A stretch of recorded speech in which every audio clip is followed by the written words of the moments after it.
If your videos struggle to get more than 500 views within the first 24 hours of publishing, it's not your fault. Fact of the matter is, most of the tips and tactics you hear about getting views and succeeding, they don't really work until you identify the obstacle that stands between you and the results that you're after. And yes, absolutely, it's the algorithm. But fact of the matter is, the algorithm is really just one of a handful of things that stop almost all creators from success. In this video, I really want to break down and talk about your individual channel and how to think about YouTube success so you can identify why you're struggling to get views. I want to explain why most videos, which are based on strategy. This morning I'm watching a video talking about, again, just settings and this setting and then optimize. That's not what YouTube is about. And until we really take a hard look at what's working and what's not working on our channel and figure out how to overcome, we'll always struggle. Here's the good news. If you don't want to create a voiceover, that's cool. You don't have to. And if you don't want to be on camera, again, no problem. But to leave it at that and not really identify why these things often help creators to break out is really going to be the thing that pulls you down. It's going to be the obstacle in the way. And really, I want to begin with 1% videos because these are just as bad as the algorithm when it comes to holding your channel back. Think about YouTube success like this. Almost all the videos that you're watching are from YouTube creators that have this ability to publish videos that are in the top 1%. What that means is that they've got something that works, it's effective, they can publish a video to their individual channel and they get the views that we all want.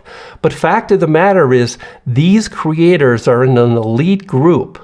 Creators that have an ability to publish videos again and again that get 1,000, 10,000, 100,000 views and so on.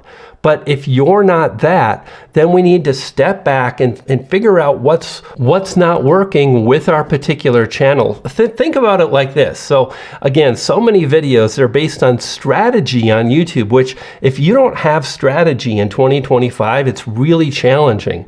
But it's not enough, because think of your channel as a ship. And you can have the most incredible strategy to get from point A to point B, but the fact of the matter is it won't matter if your ship has a massive hole in it. Strategy doesn't really help when the ship is sinking. And it really begins with a painfully obvious truth. Actually, 3 of them. 1, you gotta get viewers to click on your videos more of the time. This is known as CTR. It has to improve for you to get the views. Number 2 is you gotta keep viewers watching longer. That's it. Painfully obvious truth. You might say, I know that, give me something new.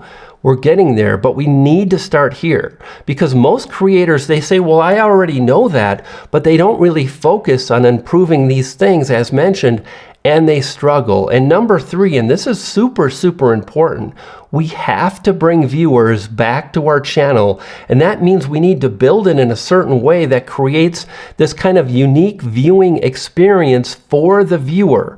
Your channel provides something really unique and different that viewers can't get anywhere else but your channel. And once we start thinking in this manner, then we can start identify, why is my ship busted?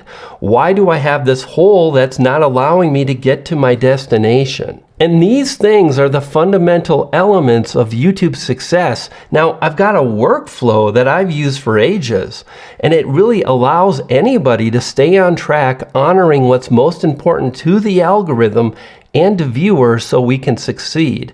And the first step is just understanding how this process works. And I like to think of it as a looping method, right? And all you do is you publish a video like you always do, but then you stop and the next day the day after, you go back and you simply review how your video is performing, and you want to get really honest with yourself and say, if I was a viewer, what is it about these videos that I'm publishing, and specifically this video, that needs improving? What are the elements contained, elements that are important to viewers that are pulling my videos down? And you might think my audio's bad. I do need to edit. Like, I don't have to edit crazy Hollywood production style videos, but if I just remove that dead space at the beginning, I would have had better audience retention, which is a measurement of how long viewers are watching. So by doing this, we really honor and we stay on track with the things that matter to viewers, and we can grow. And this very simple process keeps us on track, allows us to improve over time, and we don't have to worry about all the things. And what's most beautiful is we're trying to identify why our ship is sinking, why it's not working out. Instead of just randomly watching YouTube video tips from creators that have a perfect ship and they're sailing and they're moving forward, and we're wondering why the tips don't work, because we've got this massive hole. That's really the process. Here are the 10 things that you want to identify and think about. And fact of the matter is, there are a lot of new ways to think about YouTube success, and it begins with research and recon. You want to make sure that your channel is in a very specific YouTube niche.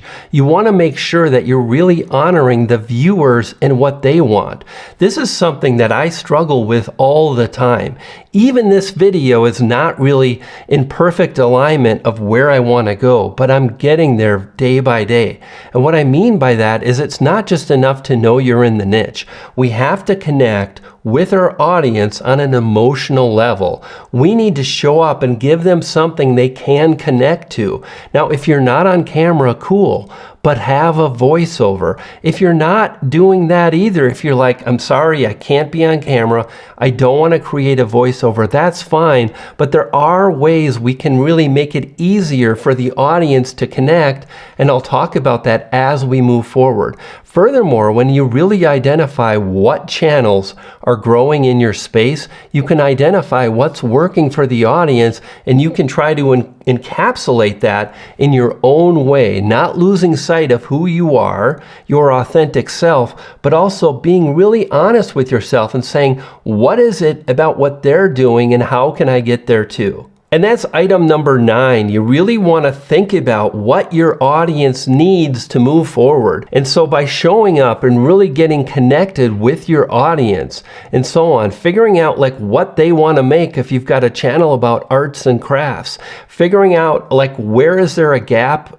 in the audiences or the niches on YouTube around food, like really thinking about the niche, and again, number 9, the audience, and doing what you can to honor where they're at and what they want to learn about, what they want to be entertained by, and so on. And that brings us to number 8, which is your unique value proposition. This is something just to be aware of and to work on over time. This isn't something you need to have perfectly laid out and figured out, but it is something that if you really think about what the audience wants, you can incorporate into your value proposition, and it'll allow you to stand out and get the success that you're after. Number 6 is critical. It's video quality. This is more than enough. It's not about fancy lights.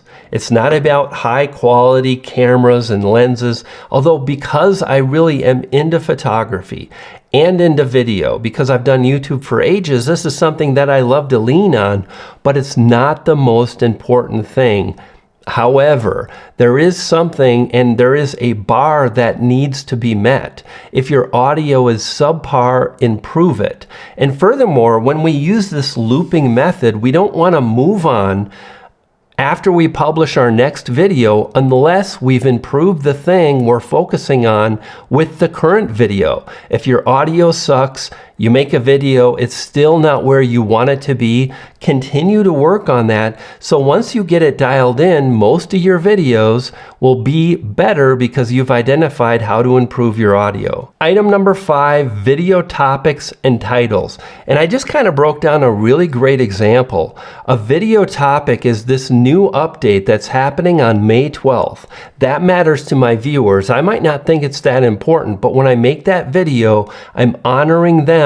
And furthermore, when I think to myself, like, what is a really great way to package that? How can I tell a story in my title and my thumbnail that really allows me to get more viewers to click? Item number 4 is your video's big idea. You want to have something in your video that's different from other videos on YouTube.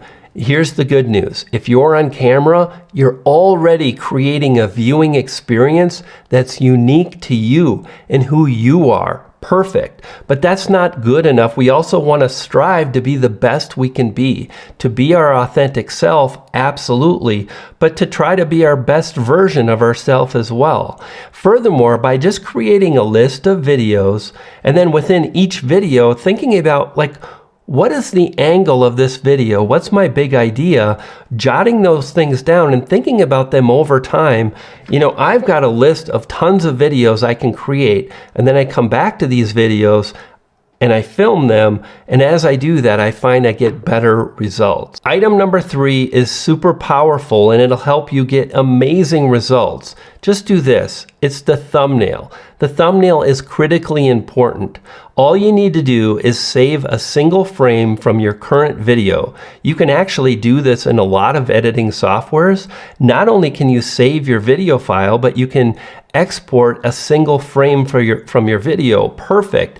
Then the thing to think about is just to create 3 different versions of the thumbnail inside of a free app like Canva. Like this thumbnail that you're seeing now, you could create this in Canva. I created 3 of them in literally 2 minutes.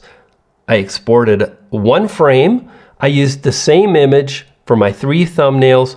All I did was change the text, and this particular thumbnail had about 20% more viewers clicking. And obviously, that's the kind of result that can improve the CTR, which is one of the critical metrics, super powerful. If you want more tips on improving your CTR, I'll link you to another video at the end of this one. Item number 2 is to study your analytics and really think about, the engagement metrics within YouTube Studio.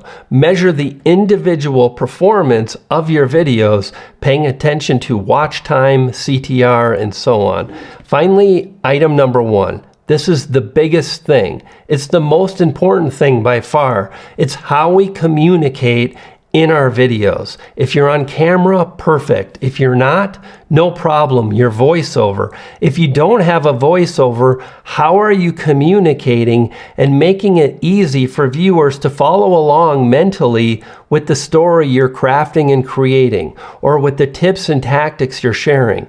Use text on your screen. Create a silent vlog. If you don't want to do that, create an AI voice bot that you can add to your videos. AI is not evil. It's just that some people are going to use it in evil ways. Lastly, bonus tip. Keep showing up. Keep publishing. And believe that your next video is the thing that's going to help you get there. Because it is. Over time, creators are just far more likely to blow up. It takes a while. You can still do it. I believe in you, and do this. This video on the screen now really covers the YouTube algorithm and how to really make viewers fall in love with your videos. And this video will help increase your click-through rate. I'll see you on the next one.